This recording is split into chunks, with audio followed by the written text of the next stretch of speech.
Gracias, Darío. Bien, vamos a saludar entonces a nuestro ingeniero porque llegó el momento de nuestras plantas. Marcos, un gusto darte la bienvenida. ¿Cómo estás? Muy bien, Walter, un gusto saludarte y acompañarte en otra ocasión más. En una nueva semana y vamos a ver cuál es la propuesta, ¿no? que has traído para hoy. Sí, exactamente. Hoy te quiero hablar acerca de una planta que se utiliza muchísimo, sobre todo en interiores. Hoy vamos a traer una planta de interior, te diría si no es de las más usadas, sobre todo para empresas, porque es muy versátil y la verdad es que requiere poco mantenimiento, que es el palo de agua. No sé si lo conoces, estoy seguro que sí. Sí, es más, tengo uno y me está costando mucho que esté todo verde, porque se me han secado ahí las hojas, me parece que justamente exceso de agua.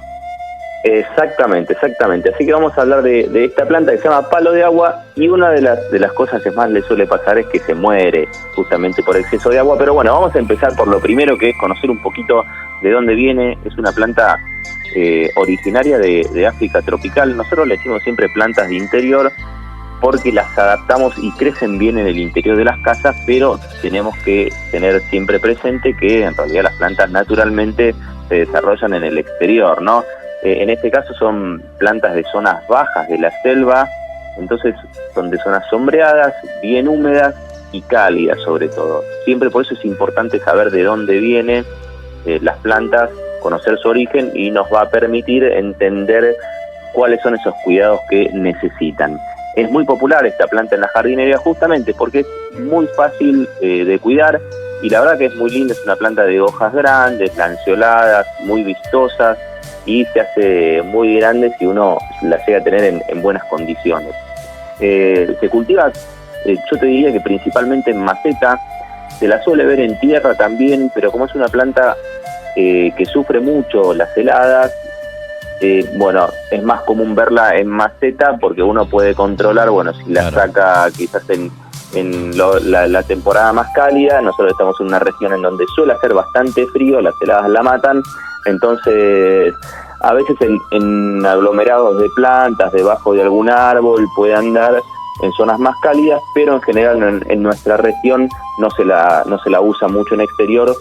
Además, se suele quemar con el sol, por eso que decíamos también que es de zonas bajas. Entonces, siempre se suele utilizar mucho más en maceta y para los interiores.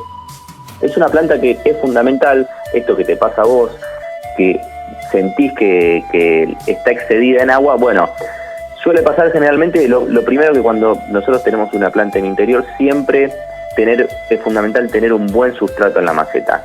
Eso número uno.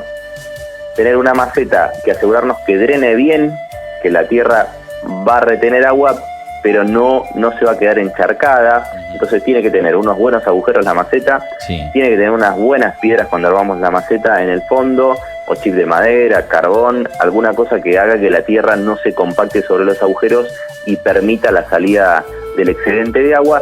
Y después que sea una tierra bien suelta. Generalmente se venden en los viveros como sustrato para plantas de interior mezclas de tierra que tienen un poco de turba, que le aporta acidez y retención de agua, perlita que le aporta agriación, pinocha también que le aporta un poco de acidez y aireación también. Y todas esas mezclas que nosotros podemos conseguir en los viveros son muy beneficiosas para que nuestras plantas estén bien y tengan la cantidad de humedad justa, tengan un pH apropiado para este tipo de plantas. Este tipo de plantas requiere un pH más bien ácido.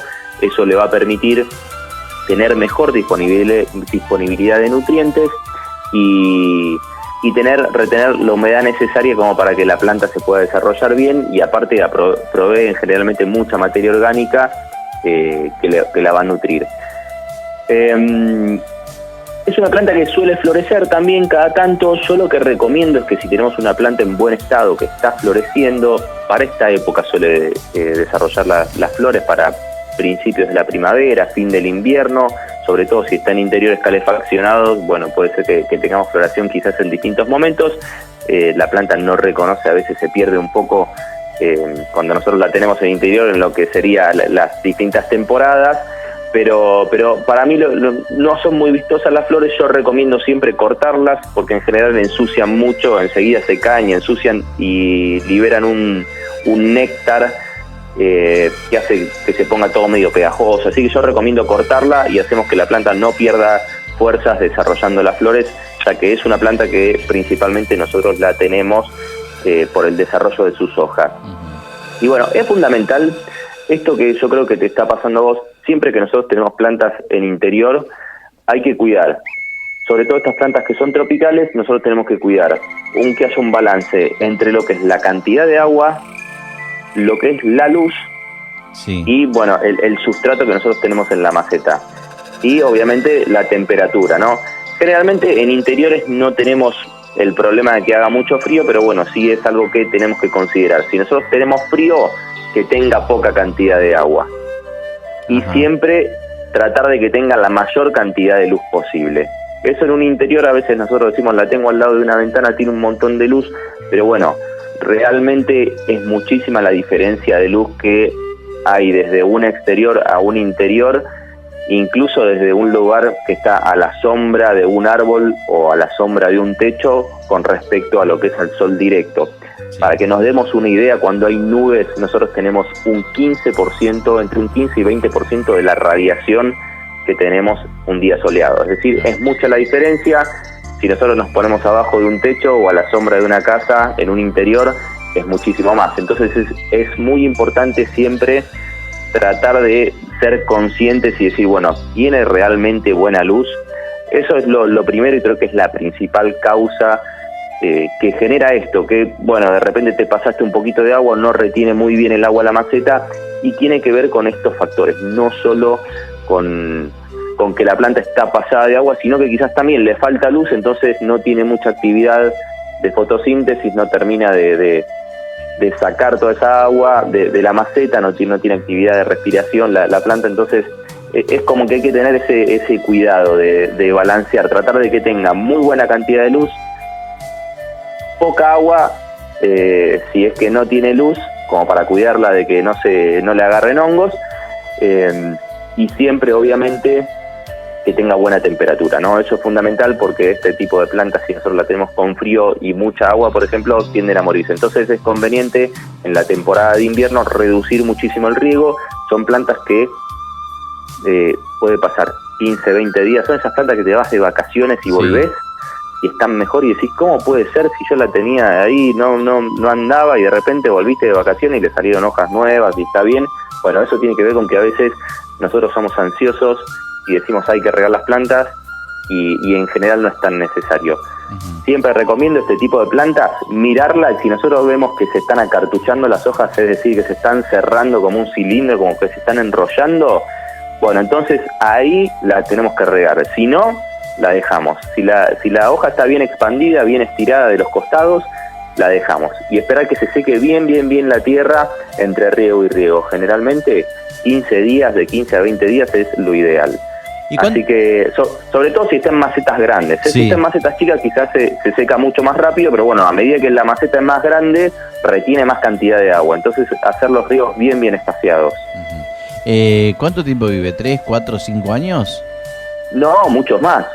Esos son plantas que viven muchísimo, e incluso a nosotros suele pasar que empieza a crecer ese brote que tenemos, las hojitas van creciendo desde un solo brote, y nosotros lo que podemos hacer es ir cortándola para que vuelva a brotar, y ese tallito nosotros lo utilizamos para reproducirla. Que no te conté cómo es la reproducción, justamente así se hace la reproducción, se cortan pedacitos de los tallos y se ponen a enraizar en otra maceta. Algunos dicen, no, la cortás, la clavás en la misma maceta y brota. Obviamente el tallo que uno dejó, la rama que uno dejó cortada, pelada, vuelve a brotar, y esa que nosotros ponemos en tierra enraiza y genera otra planta. Es una planta, la verdad, que de las que mejor se reproducen, pero bueno, tiene estas dificultades. Es cierto lo que vos mencionás, no te pasa a vos solo, le pasa a mucha gente que se empiezan como a pudrir, como que uno las tiende a pasar de agua, así que hay que ir controlándola. Si vemos que está así medio que le falta un poquito, que se está pudriendo, la notamos medio de caída, que se pasó de agua, bueno, utilizar algún fertilizante, dejar de regarla para ver si la podemos recuperar. Le vamos a dar un poco de descanso a las raíces. ¿Y las hojas secas las corto con una tijera? Sí, eso está perfecto, eso se puede hacer. Obviamente las hojas de abajo siempre son las que deberían ir secándose, porque van movilizando nutrientes hacia las de arriba, así que si vemos que las hojas de abajo son las que se secan, suelen cambiar un color primero amarillento de a poquito y después se ponen marrones, marrones crujientes, esa quiere decir que está bien la planta, las podemos cortar. Ahora si son las hojas de arriba que le aparecen manchas amarronadas, blandas, ya eso nos está hablando de que puede tener un exceso de agua en la maceta. Otra cosa que le suele pasar a este tipo de plantas es que se le suelen quemar las puntas, sí. Se ponen crocantes, se secan, sí. Eso tiene que ver con falta de humedad ambiente. Recordemos que son plantas tropicales y a veces la humedad ambiente hace que pueda generar estas puntas quemadas. Es normal, yo lo que hago generalmente es cortarla un poquito la punta y trato de una vez por día, 2 veces por día, si uno tiene un pulverizador ahí a mano, yo suelo tener porque tengo muchas plantas, le pulverizo un poquito las hojas como para darle un poco de humedad, sobre todo los días que o usamos más la calefacción, claro, o hace más calor en verano cuando está muy seco. Y bien. Sí. Por último, te agrego que yo creo que la única plaga que le suelo ver a este tipo de plantas es la cochinilla, que es bastante agresiva. Sobre todo, volvemos a lo mismo, ¿no? Si no está muy bien la planta en cuanto a su nutrición o la maceta drena mal, tiene mucha agua, está medio debilitada, suele atacarla la cochinilla y la verdad que nos mancha todas las hojas, deja bastante pegajoso, no genera quizás mucho daño, pero sí es bastante molesto verla, así que ahí recomiendo enseguida un insecticida que sea fuerte. Pueden consultar en su vivero amigo que les recomienda para este tipo de plagas que, genera bastante daño y lo que tiene es que cuesta sacarla, así que lo mejor es agarrarla bien temprano.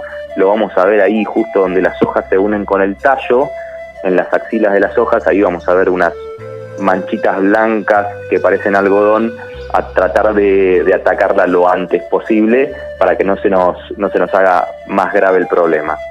Bien, ahí está entonces presentado este tema, por cierto, interesante porque mucha gente lo conoce, mucha gente lo tiene y seguramente estaba atento a tu relato porque algo seguro que de lo que has contado vos les pasa. Así que, como siempre, interesante estas propuestas porque vamos aprendiendo juntos. Desde ya, gracias Marco por tu generosidad. Si te parece bien, nos encontramos muy pronto. Muy bien, Walter, un gusto acompañarte otra vez más y nos encontramos la próxima semana. Marcos Tejedor, nuestro ingeniero agrónomo, hablando de nuestras plantas aquí en Somos el Campo.